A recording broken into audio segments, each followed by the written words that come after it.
वैसे तो जब भी कोई मुरली चलती है तो वरदान में, स्लोगन में विशेष करके आप देखेंगे कि बाबा ऐसे ही तथास्तु कह करके वरदान नहीं देता।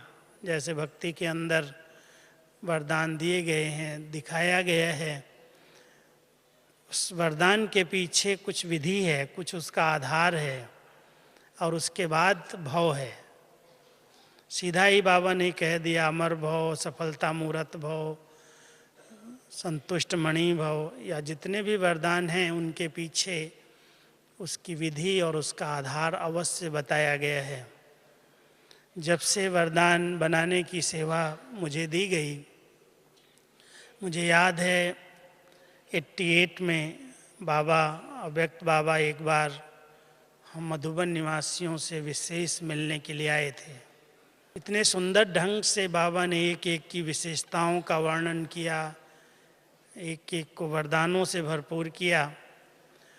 तो सवेरे दादी जी ने मुझे बुलाया, कहती है कि आज रात भर बाबा ने तुम लोगों से क्या बातें की, बहनें क्यों रह गई? न दादी, बाबा ने बहुत वरदान दिए। कहती क्या वरदान दिए हैं? तुम टाइप करके ले आओ। तो जब वो वरदान सारे हमने 120 टाइप किए तो एक बहुत सुंदर किताब जितना बन गया। बहुत ज़्यादा हो गए। इतना बोला है बाबा ने, क्या करोगे?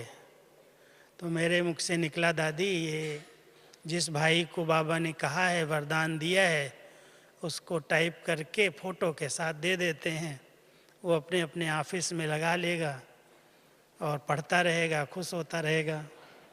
कहती है तो बहुत अच्छी सेवा है, बड़े करो।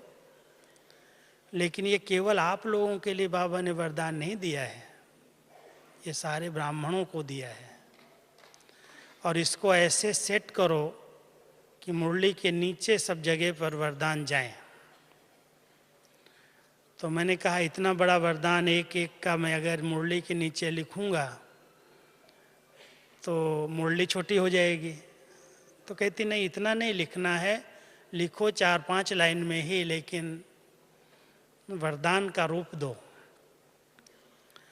तो जब वो 120 वरदान को सेट किया, 4-5 लाइन, तो उसमें से एक के वरदान से 2 या 3 बन गए। और पूरा 1 साल तक 89 मैं समझता हूँ हो गया था। 89 में पूरा 1 साल तक हमने एक भी वरदान रिपीट नहीं किया, वही 120 वाले वरदान ही सेट किए मुरली के नीचे। और जब पूरा हो गया तो मैंने कहा दादी वरदान जितने बाबा ने दिए थे मैंने सब लिख दिए। तो कहती है बस इतने ही वरदान बाबा ने दिए हैं। दादी रूह रियान बहुत अच्छी करती थी। ये वरदान तो सभी ब्राह्मणों को बहुत अच्छे लगते हैं, सब जगह से पत्र आते हैं कि दादी इससे बहुत अच्छी मदद मिल रही है और इससे बहुत विधियां नई नई मिलती हैं सीखने को, इसलिए ये बंद नहीं करना। तो मैंने कहा मैं अभी कहाँ से लाऊं? तो फिर कहने लगी जो 69 से अभी तक बाबा ने बोला है वो सब मुरलियों की स्टडी करो और उन सब मुरलियों से वरदान निकालो। तो ये जो पहली लाइन है भव वाली, ये वरदान की बनाई हुई लाइन है, ये बाबा के शब्दों में नहीं है। लेकिन भव की जो परिभाषा है, स्पष्टीकरण है, वो बाबा के शब्द ही हैं। जो 4 लाइन आता है उसमें कोई एडिशन नहीं है, करेक्शन भी नहीं है। लेकिन पहली लाइन को सेट करने के लिए मेरा विचार चला कि बाबा ऐसे ही किसी को वरदान नहीं देता है, कुछ विधि बताता है, उस विधि के बाद सिद्धि होती है। तो इसलिए अगर आप पहली लाइन को देखेंगे तो उसमें मोस्टली अधिकतर 3 बातें स्पष्ट की गई हैं। जिस बात को हम प्राप्त करना चाहते हैं उसका कुछ आधार है, उसकी कुछ विधि है, वो करेंगे तो बनेंगे। तो विधियां अगर यथार्थ हैं तो सिद्धि अवश्य मिलेगी।